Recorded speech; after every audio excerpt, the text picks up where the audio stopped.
እንደምን አላችሁ የቻናሌ ተከታታዮች።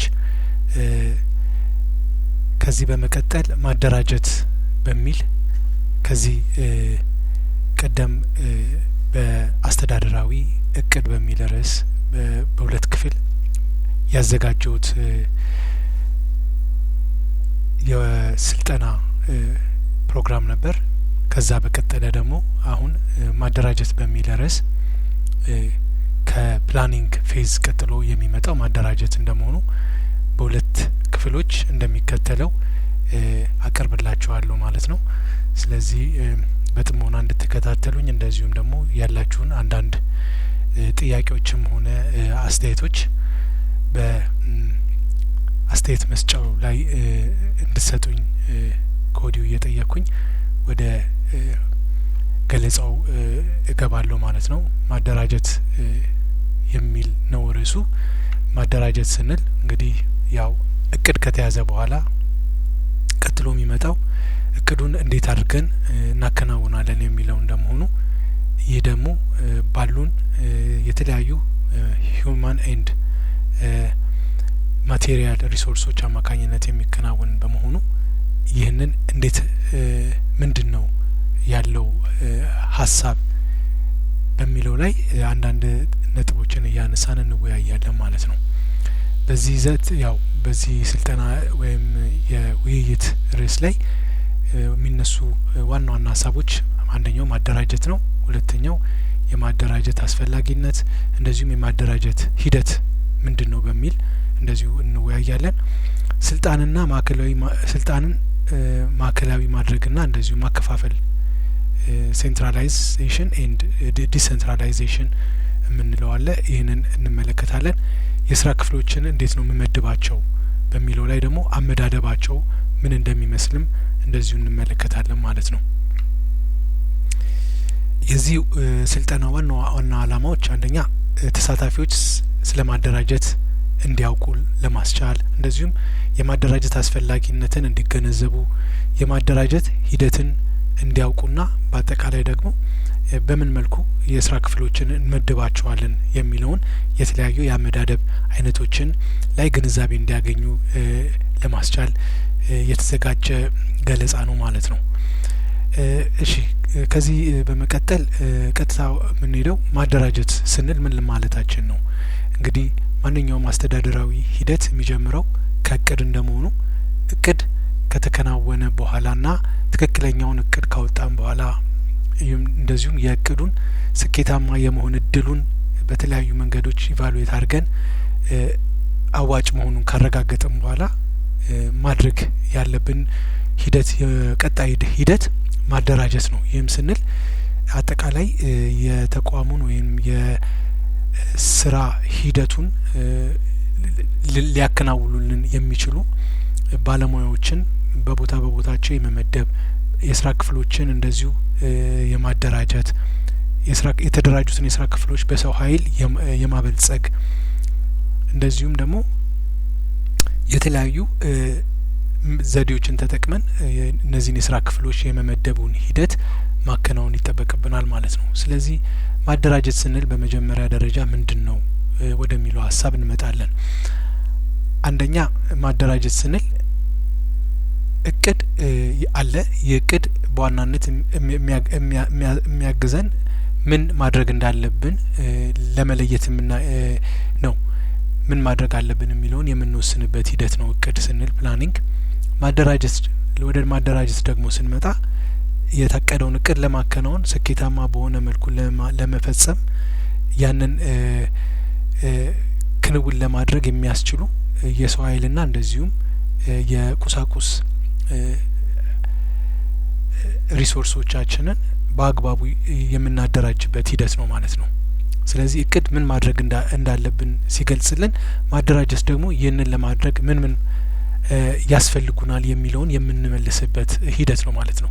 የሰው ኃይል እንደዚሁም ቁሳቁሶች ፊዚካል ሪሶርሶችን በአንድ ላይ የምናቀናጅበት ሂደት ነው ማለት ነው። ለምሳሌ አንድ ባንክ አዲስ ቅርንጫፍ ለመክፈት ሲያቅድ ማደራጀት ማለት ለቅርንጫፉ የሚሆን ህንጻ መፈለግ፣ ኮምፒውተሮችን መግዛትና ሰራተኞችን እነዚህም ስራ አስኪያጅ ሊሆን ይችላል፣ ገንዘብ ያዥ ሊሆን ይችላል፣ ጥበቃ ሊሆን ይችላል። እነዚህን መድቦ ስራ ማስጀመር ማለት ነው። ስለዚህ የታቀደውን እቅድ ወደ መሬት የምናወርድበት እንደዚሁም ወደ ተግባር የምንገባበትን ውጤታማ ሊያደርገን የሚያስችለን እቅዳችንን ለመፈጸም የሚያስችለን የቅንጅታዊ አሰራር ነው ማለት ነው፣ ወይንም ምደባ ነው ማለት ነው።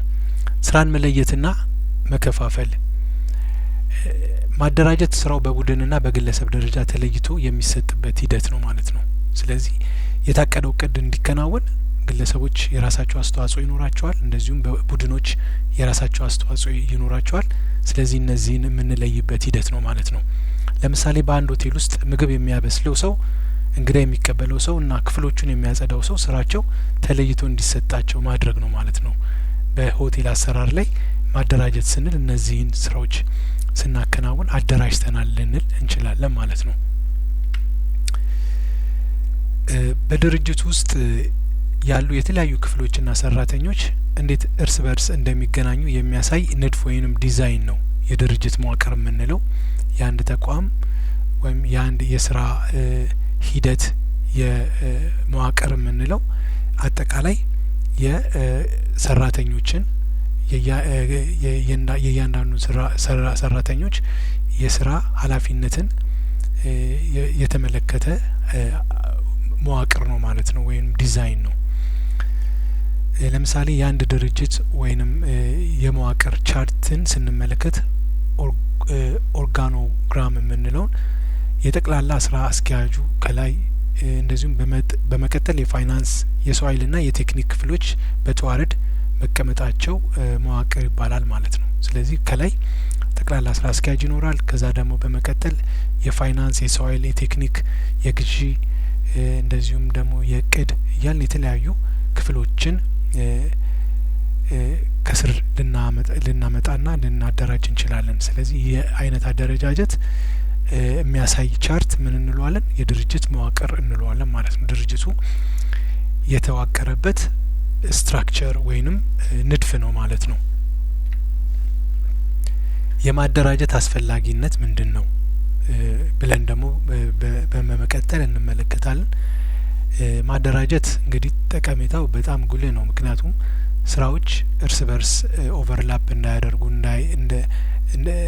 እንዳይጣረሱ፣ የአንዱ ኃላፊነት ከሌላው ጋር እንዳይጋጭ፣ ስራን በውጤታማ በሆነ መልኩ ኢፌክቲቭሊ እና ኤፊሽንትሊ ለመስራት የሚያስችለን መዋቅር ነው ማለት ነው። ወይንም የአደረጃጀት ወይም የማደራጀት ሂደት ነው ማለት ነው። ይህንን ቀላልን ሊያደርግልን የሚችለው።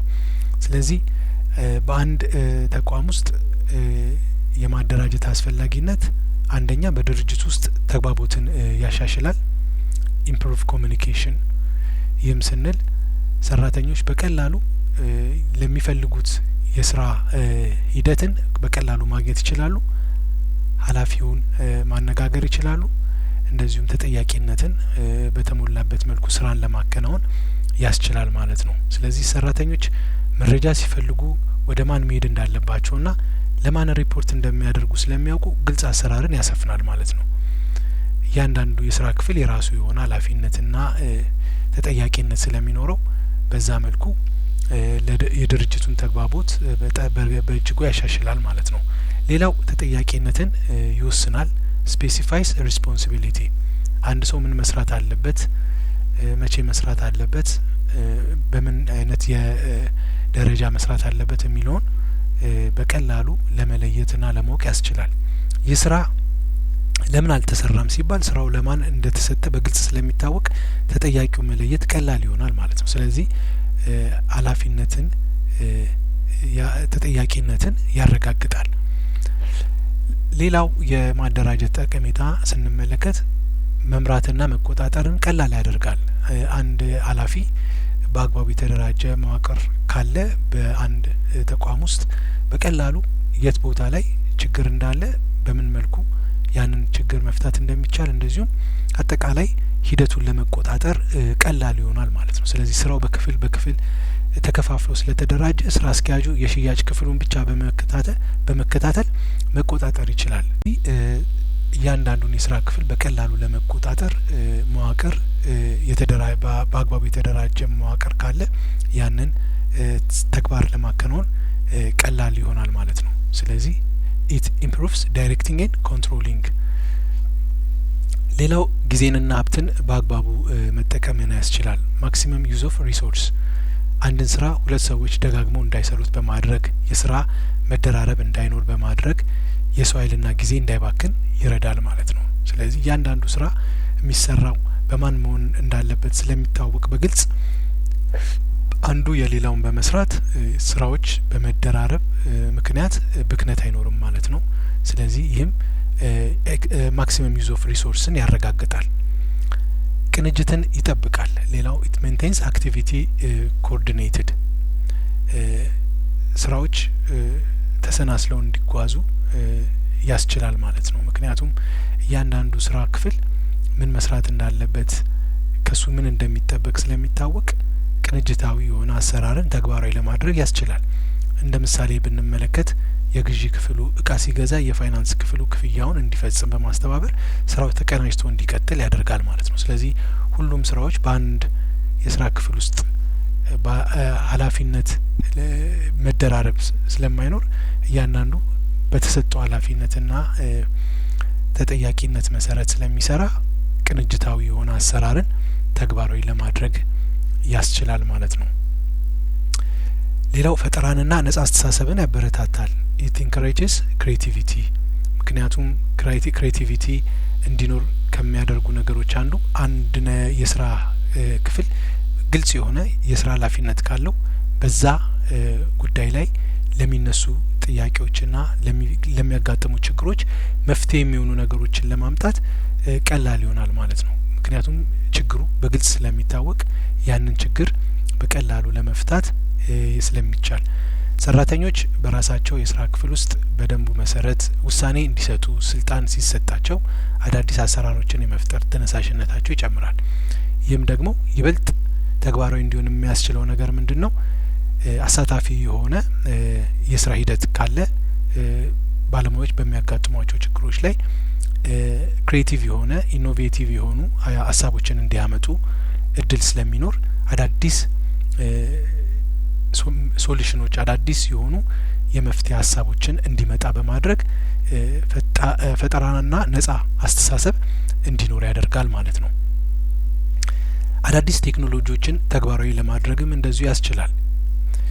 ድርጅቱ በአግባቡ ከተደራጀ አዲስ የሶፍትዌር አሰራር ሲመጣ የትኛው ክፍልና የትኞቹ ሰራተኞች ስልጠና እንደሚያስፈልጋቸው በቀላሉ ለይቶ ተግባራዊ ለማድረግ ያስችላል። ስለዚህ የሚመጡ ስልጠናዎች ቢኖሩ መሻሻል ያለባቸው አዳዲስ ቴክኖሎጂዎች ቢኖሩ አዳዲስ የመጡ ቴክኖሎጂዎችንም ተግባራዊ ለማድረግ ለየትኛው ስራ የትኛው አፕሊኬሽን የትኛው ሶፍትዌር ሊሰራ ይችላል የሚለውን በቀላሉ ለመለየት ያስችላል ማለት ነው። ስራዎች በአግባቡ የተደራጁ ከሆነ ሌላው ችግሮችን ይቀንሳል። ኢት ሪዲዩስስ ፕሮብለምስ አስቀድሞ ስራዎች በመደራጀታቸው በስራ መደራረብ የሚመጡ ግጭቶችና የውስጥ ችግሮችን ይቀንሳል ማለት ነው። ስለዚህ ይሄ ከላይ ቅድም እንዳልነው እያንዳንዱ የስራ ክፍል ኃላፊነቱ ስለሚታወቅ በግልጽ ችግሮች በሚያጋጥሙ ጊዜ የት ቦታ ላይ ችግሩ እንዳለ ለይቶ ለማወቅ ያስችላል። ስለዚህ ከዚህም አንጻር ያለው አስተዋጽኦ እጅግ ጉልህ ነው ማለት ነው።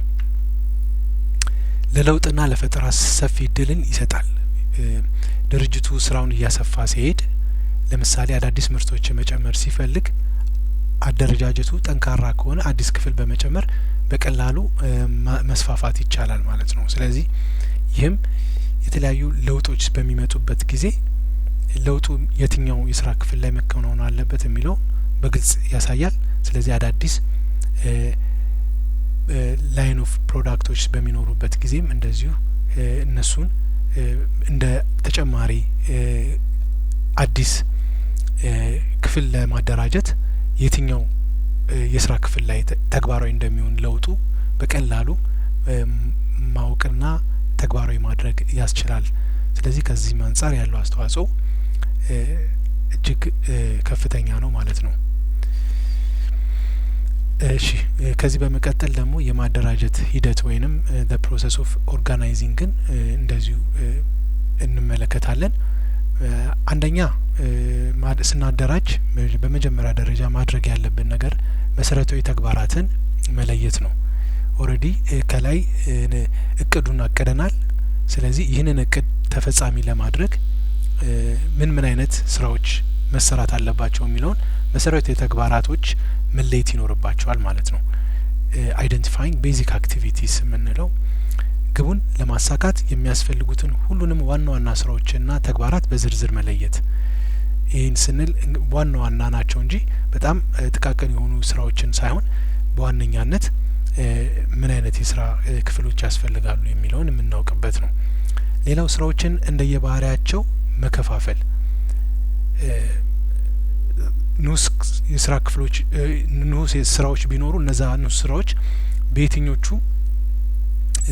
ዋና ዋና የስራ ክፍሎች ውስጥ ሊመደቡ እንደሚችሉ ለማወቅ ስለሚያስችለን እያንዳንዱንም ስራ እንደዚሁ መለየት ያስፈልጋል ማለት ነው። የተለዩትን ተግባራት ተመሳሳይነታቸው መሰረት በማድረግ ወደ ተለያዩ ዘርፎች ወይንም ክፍሎች መከፋፈል እንችላለን ማለት ነው። ስለዚህ እያንዳንዱን ስራ ደግሞ እንደዚሁ ማወቃችን እና መከፋፈላችን በየትኛው ከላይ በመደብናቸው መሰረታዊ ተግባራት ውስጥ መቀመጥ እንዳለባቸው ስለመለየት ስለሚያስችለን እያንዳንዱን ስራ ክፍል ክላሲፋይ ማድረግ የሁለተኛው ተግባር ይሆናል ማለት ነው።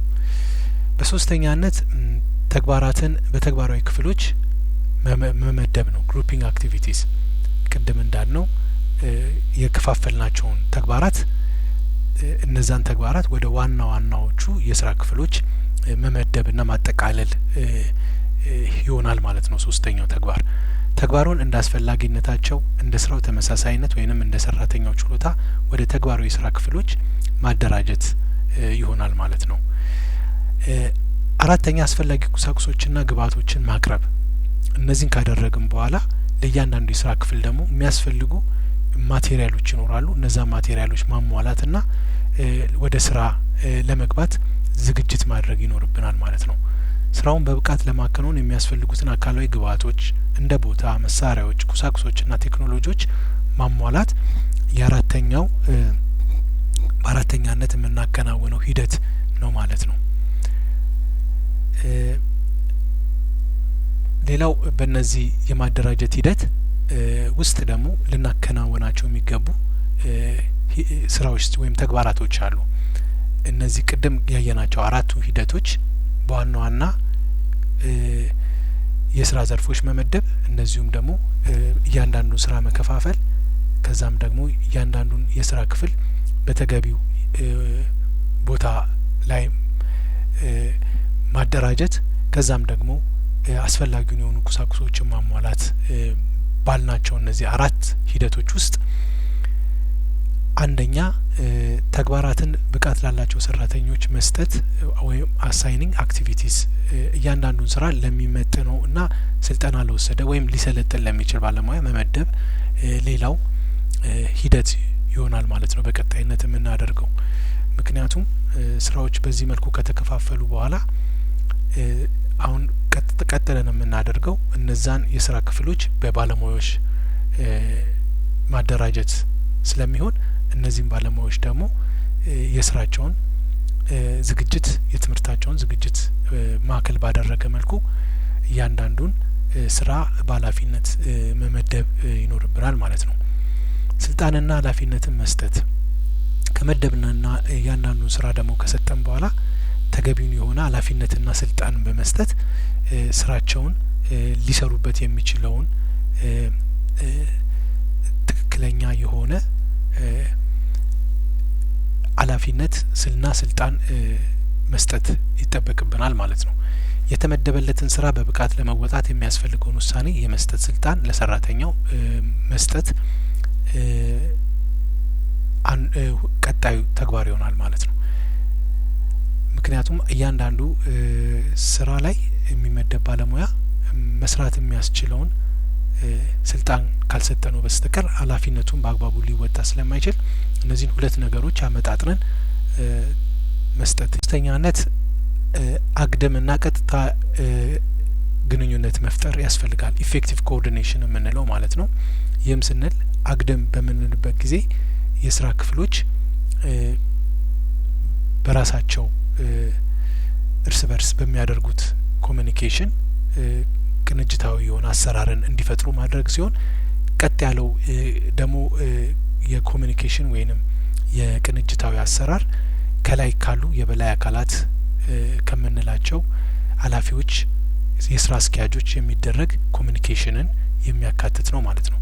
በስራ ክፍሎች መካከል በአግድምና በበላይና በበታች አመራሮች መካከል በቀጥታ ውጤታማ የሆነ የስራ ግንኙነት መፍጠር የሚለውን የሚገልጽልን ነው። ስለዚህ ጥሩ የሆነ ኮሚኒኬሽን እንዲኖረ ያስፈልጋል።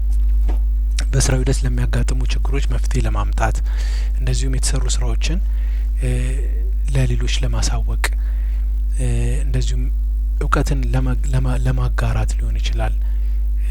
የተለያዩ በስራ ወቅት የሚያጋጥሙ ችግሮችን ለመፍታት እነዚህ አይነት ኮሚኒኬሽኖች አግድምና ቀጥ ያለ የቅንጅታዊ አሰራርን መፍጠር ያስፈልጋል ማለት ነው። ወርክ ስፔሻላይዜሽን ወይንም የስራ ክፍፍል የምንለው ቅድም ቀደም ብለን እንዳልነው በመጀመሪያ ደረጃ የሚመደቡ ባለሙያዎች እንደየ ትምህርትና ስራ ዝግጅታቸው እንደመሆኑ አንድን ትልቅ ስራ ወደ ትናንሽና ቀላል ንኡሶች በመከፋፈል ለተለያዩ ሰዎች በኃላፊነት መስጠት የሚለውን የሚያመላክት ነው ወርክ ስፔሻላይዜሽን የምንለው። ስለዚህ ለምሳሌ በአንድ የመኪና ጥገና ጋራዥ ውስጥ አንዱ ጎማ ብቻ የሚቀይር፣ ሌላኛው ሞተር የሚፈታ፣ ሌላኛው ደግሞ ቀለም የሚቀባ ሲሆን እያንዳንዱ በስራው ላይ ፈጣንና የተካነ ወይም ኤክስፐርት ይሆናል። ይህም ጥራትንና ፍጥነትን ይጨምራል ማለት ነው። ስለዚህ እያንዳንዱ ሰው በተመደበበት ስራ ሙያ ላይ ብቁ እንዲሆን በማድረግ ወርክ ስፔሻላይዜሽን እንዲቀናጅ ማድረግ ይቻላል፣ እንደዚሁም ያስፈልጋል ማለት ነው። ምክንያቱም ሰዎች በአንድ ስራ ላይ በቆዩ ቁጥር በዛ ስራ ላይ ብቃታቸው ከፍተኛ የሆነ እንደሚመጣ ግልጽ ነው ማለት ነው። ስለዚህ ይህንን ታሲት ኖሌጅ የምንለውን በግለሰቦች ዘንድ በልምድ የሚያካብቱት እውቀትና የስራ ልምድ ስራቸውን በአግባቡ እንዲሰሩ የሚያስችላቸውን እውቀት እንዲያገኙ በማድረግ በሙያው ላይ ኤክስፐርት እንዲሆኑና ልዩ ችሎታ እንዲያዳብሩ ያደርጋቸዋል ማለት ነው። እሺ፣ በመቀጠልም ደግሞ የአስተዳደር ስፋት ወይንም ስፓን ኦፍ ማኔጅመንት በሚል ሁለት አይነት የማኔጅመንት ስፓኖች እንዳሉ እንመለከታለን። ይህም አንደኛው ሰፊ ማኔጅመንት ሲሆን ሁለተኛው ደግሞ ጠባብ የአስተዳደራዊ ስፋት የምንለው ወይንም ስፓን ኦፍ ማኔጅመንት ነው ማለት ነው። ይህም ስንል ምንድነው? አንደኛ አንድ ኃላፊ በስሩ ያሉ ባለሙያዎች ቁጥርን የሚገልጽልን ነው። አንዳንድ ጊዜ ቁጥሩ ከፍተኛ በሚሆንበት ጊዜ ሰፊ የአስተዳደራዊ ስፋት እንለዋለን ወይም ዋይድ ስፓን ኦፍ ማኔጅመንት።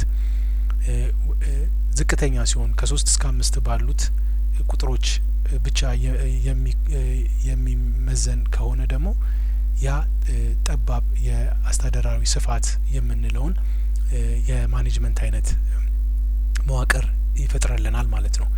ይህ በአንድ ስራ አስኪያጅ ስር በብቃት ሊመሩ የሚችሉ የሰራተኛ ብዛት ሲሆን እነዚህም በሁለት ይከፈላሉ።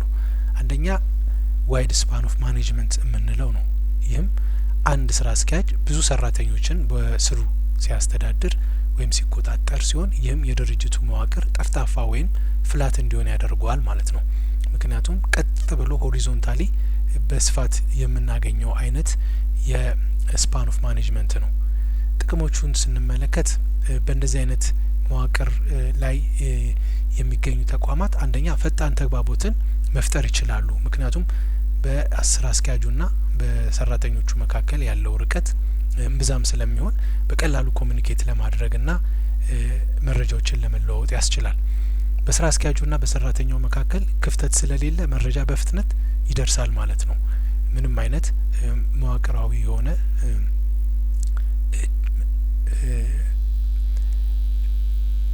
ሂደት ስለማይኖረው ወይንም እርከን ስለሌለ በመካከላቸው ያለምንም ጋፕ ወይንም ደግሞ ክፍተት ሊነጋገሩ ይችላሉ። ስልጣን ለማጋራትን ያስችላል።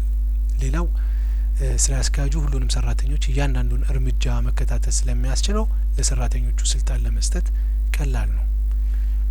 ምክንያቱም እያንዳንዱን ባለሙያ በቅርበት ስለሚያውቃቸው ያን ያህል የሚፈጠር ልዩነትም ስለማይኖር በቀላሉ ስልጣንን ዴሊጌት ለማድረግ ያስችላል ማለት ነው። ሌላው ወጪን ይቀንሳል። ብዙ ስራ አስኪያጆችን መቅጠር ስለማያስፈልግ የደሞዝ ወጪን ይቀንሳል ማለት ነው። ምክንያቱም በአንድ ኃላፊ ስር ብዙ ባለሙያዎችን አካተን ስለምንይዝ ሌሎችን ለማስተዳደር የሚያስፈልጉ ባለሙያዎች ወይንም ኃላፊዎችን መቅጠር የሚያስወጣንን ወጪ ይቀንስልናል። ሁለተኛ ጠባብ የማኔጅመንት ስፋት ወይንም ናሮ ስፓን ኦፍ ማኔጅመንት የምንለው ነው። አንድ ስራ አስኪያጅ ጥቂት ሰራተኞችን ማለትም ከ3 እስከ 5 ብቻ የሚቆጠርበት ሲሆን የድርጅቱ መዋቅር ረጅም ኦር ቶል እና ብዙ ደረጃዎች ያለው ይሆናል ማለት ነው። ከላይ በምስሉ እንደምንመለከተው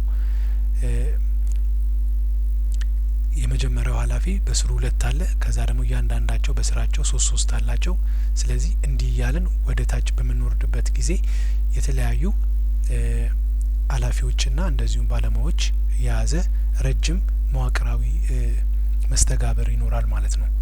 ስለዚህ ይሄ ቅድም ያልናቸውን ጠቀሜታዎች በተወሰነ መልኩም ቢሆን እንዳናገኝ የሚያደርግ ቢሆንም የራሱ የሆነ ደግሞ አድቫንቴጅ ይኖረዋል ማለት ነው።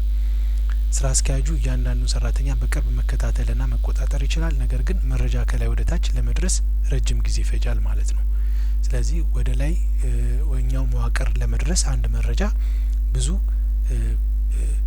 ኃላፊዎችን አልፎ መሄድ ይጠበቅበታል ማለት ነው። አንዱ ሪፖርት ያደረገው ለሌላው፣ ሌላው ደግሞ ለሌላው እያለ ነው ማለት ነው ኃላፊው ጋር ሊደርስ የሚችለው። ስለዚህ ይሄ በራሱ ረጅም የሆነ ጊዜን ሊወስድ የሚችል እንደዚሁም በመረጃው ላይ ደግሞ እንደዚሁ ተጽዕኖ አሉታዊ የሆነ ተጽዕኖ ሊኖረው እንደሚችል መገንዘብ ይኖርብናል ማለት ነው።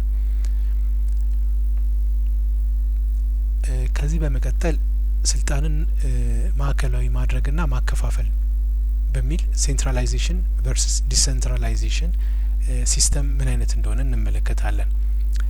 ይህ አንድ ድርጅት ውሳኔዎችን እንዴት እንደሚሰጥ የሚወሰንበት መንገድ ነው። ለምሳሌ ማዕከላዊነት ስንል ውሳኔው በዋነኛነት በአንድ ኃላፊ የሚከናወን ይሆንና እያንዳንዱ ባለሙያ ወይንም የስራ ክፍል ውሳኔ ለማግኘት የማዕከላዊውን ውሳኔ መጠበቅ ይኖርበታል ማለት ነው። ውሳኔ የመስጠት ስልጣን በከፍተኛ አመራሮች ወይም ቶፕ ማኔጅመንት ብቻ ሲከናወን ማዕከላዊ ሲስተም ወይንም ስርዓት እንለዋለን። በአንድ ትንሽ ሱቅ ውስጥ ለምሳሌ ባለቤቱ ብቻ ማንኛውም እቃ እንዲገዛ ወይም ቅናሽ እንዲያደርግ የሚወስን ከሆነ የአሰራር ማዕከላዊ ነው ልንል እንችላለን። ስልጣንን ማከፋፈል በምንልበት ጊዜ ዲሴንትራላይዜሽን ሲስተም ነው። ይህም ሲባል በተለያዩ የስራ ክፍሎች የሚገኙ ኃላፊዎች የመወሰን ስልጣን ሲኖራቸው ወይንም ውሳኔ መስጠት ሲችሉ የሚፈጠር ሲስተም ነው ማለት ነው። ስለዚህ ዝቅተኛ ደረጃ ላይ ያሉ ስራ አስኪያጆችና ሰራተኞች በስራቸው ላይ ውሳኔ እንዲሰጡ እድል የሚሰጥ ነው ማለት ነው። እንደ ምሳሌ ብንመለከት አንድ ትልቅ ባንክ ለእያንዳንዱ ቅርንጫፍ ስራ አስኪያጅ እስከ 1 ሚሊዮን ብር ብድር ማጽደቅ ትችላለህ ብሎ ስልጣን ቢሰጠው ይህ ከላይ ያለውን የስራ ኃላፊነት ወደ ታች በማውረድ በቀላሉ ውሳኔዎችን በዝቅተኛ እርከን ላይ ለሚገኙ ባለሙያዎች የመስጠት ሂደት ነው ማለት ነው። ስለዚህ ዲሴንትራላይዜሽን የስልጣን ክፍፍልን የሚደግፍ ሲሆን ሴንትራላይዜሽን ግን በዋነኛነት ስልጣን ከማዕከላዊ ከሆነው የአመራር ኃላፊዎች ብቻ እንዲከናወን የሚያደርግ ነው ማለት ነው።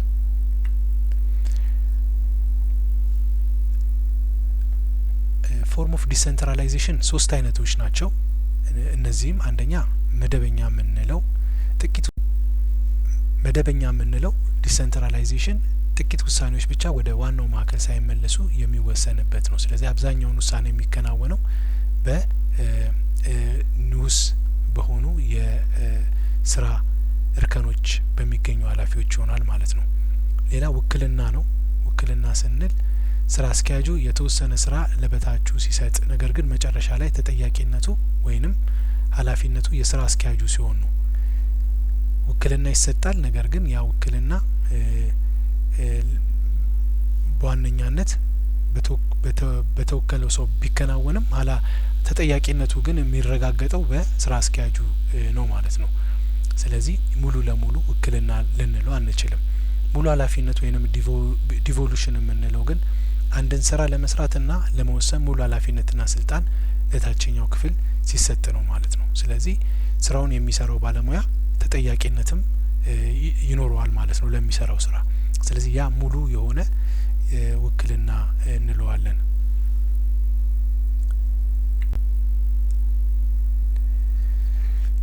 ከዚህ በመቀጠል የስራ ክፍሎችን በምን አይነት መልኩ እንደምንመድብ እንመለከታለን። ስራን በክፍል መመደብ ኦር ዲፓርትመንታላይዜሽን፣ የተለያዩ አይነት ዲፓርትመንታላይዜሽኖች አሉ። ቅድም እንዳልነው የስራ ክፍሎችን በስራ አይነታቸው እንመድባለን። እንደዚሁም ሌሎች ደግሞ የአመዳደብ አይነቶች አሉ። ስለዚህ እነዚህ የአመዳደብ አይነቶች ምንድን ናቸው በሚል እንመለከታለን።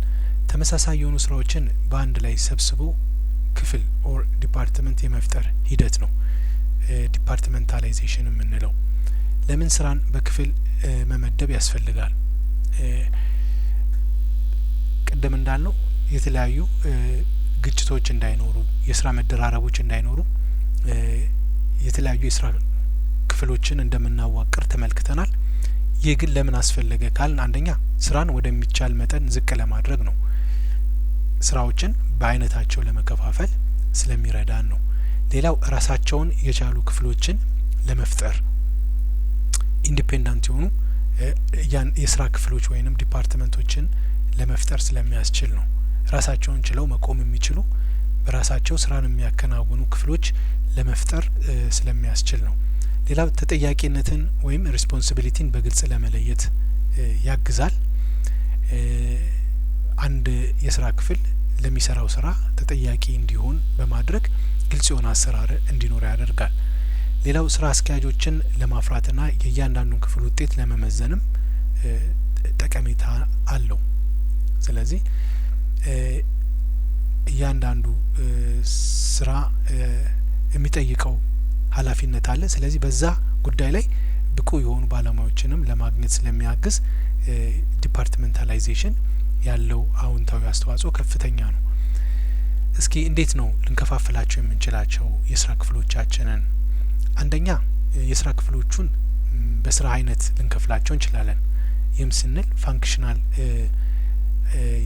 የስራ አመዳደብ ሂደት ነው። ይህም በሚሰሩት የስራ አይነት ልዩ በሚያደርጋቸው የስራ አይነት የምንከፋፍልበት ነው። ድርጅቱ በሚያከናውናቸው ዋና ዋና ተግባራት መሰረት መከፋፈል ነው። ለምሳሌ የፋይናንስ ክፍል፣ የማርኬቲንግ ክፍል፣ የሰው ኃይል ክፍል እያል በሚሰሩት ስራ የምንከፋፍልበት ሂደት ነው ማለት ነው። ይህ አብዛኛውን ጊዜ ተቋማት የሚመደቡበት እና የሚዋቀሩበት አይነት ነው። ሌላው በምርት አይነት ነው። ምርት የሚያመርቱ ፋብሪካዎች፣ ትልልቅ ተቋማቶች የስራ ክፍሎቻቸውን የሚመድቡበት አንደኛው መንገድ ፕሮዳክት ነው ወይም ምርት ነው። የትኛው ስራ ክፍል ምን ያመርታል በሚለው በዛ መሰረት ይመደባሉ ማለት ነው። ድርጅቱ በሚያመርታቸው ምርቶች መሰረት መከፋፈል ስንል ለምሳሌ አንድ የምግብ ፋብሪካ የዱቄት ውጤቶች ክፍል፣ የጭማቂ ውጤቶች ክፍል ብሎ ሲከፋፍል ማለት ነው። ይህም ስንል ዱቄት የሚያመርተው የዱቄት ክፍል ነው። እንደዚሁም ጭማቂ የሚያመርት ካለ የጭማቂ ውጤቶችን ክፍል ብለን ልንመደበው እንችላለን። እንደዚሁም ደግሞ ሌሎች የምርት ውጤቶች ካሉ በሚያመርቱት የምርት ውጤት አይነት ልንመድባቸው እንችላለን ማለት ነው።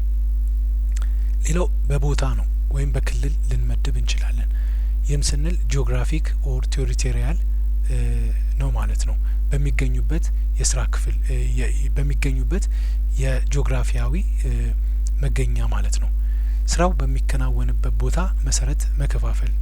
እንደ ምሳሌ ለማየት የአዲስ አበባ ቅርንጫፍ፣ የመቀሌ ቅርንጫፍ፣ የድሬዳዋ ቅርንጫፍ በሚል በተለያየ አይነት በሚገኙበት የቦታ ስፍራ መመደብ እንችላለን ማለት ነው።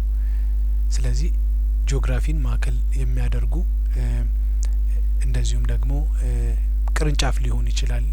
የአንድ ትልቅ ተቋም ቅርንጫፎች በእነዚህ ስፍራዎች የሚገኝ ከሆነ እነዚህን በሚገኙበት ስፍራ እንመድባቸዋለን ማለት ነው። በአራተኛነት በደንበኛ አይነት ወይም ከስተመር ልንመድባቸው እንችላለን። ይህም ስንል የተለያዩ የከስተመር አይነቶች ይኖራሉ። ለምሳሌ በእድሜ ሊሆን ይችላል፣ ለወጣቶች፣ ለልጆች እንደዚሁም ለአዛውንቶች እያል የተለያየ አይነት እድሜ ክልል ለሚገኙ ደንበኞቻችን ምደባውን ልናካሄድ እንችላለን። ወይንም ደግሞ እንደ ተቋምና እንደ ግለሰብም መጥተው አገልግሎት የሚያገኙ ከሆነ በተቋምና በግለሰብ በሚል ልንመድባቸው እንችላለን። ምሳሌ ለመመልከት በአንድ ባንክ ውስጥ የድርጅት ደንበኞች ኮርፖሬት ከስተመርስ ወይንም ደግሞ የግለሰብ ደንበኞች ሪቴል ከስተመር ተብለው ሊከፋፈሉ ይችላሉ ማለት ነው። ሌላው ልንከፍልበት የምንችለው መንገድ ፕሮሰስ ወይንም ሂደት ነው። ምርቱ በሚያልፍባቸው ቅድመ ተከተሎች መሰረት ልንከፋፍለው እንችላለን። በአንድ የስራ ክፍል ውስጥ የሚመረተው ወይንም የሚካሄደው የስራ ሂደት ምን አይነት ነው በሚል ያንን ማዕከል ባደረገ መልኩ የምንከፋፍለው ሂደት ነው ማለት ነው። ለምሳሌ በአንድ የጨርቃ ጨርቅ ፋብሪካ የፈትል ክፍል፣ የሽመና ክፍልና የልብስ ስፌት ክፍል ተብሎ በተለያዩ መንገዶች በሚያከናውኗቸው የስራ አይነት ልንመድባቸው እንችላለን ማለት ነው።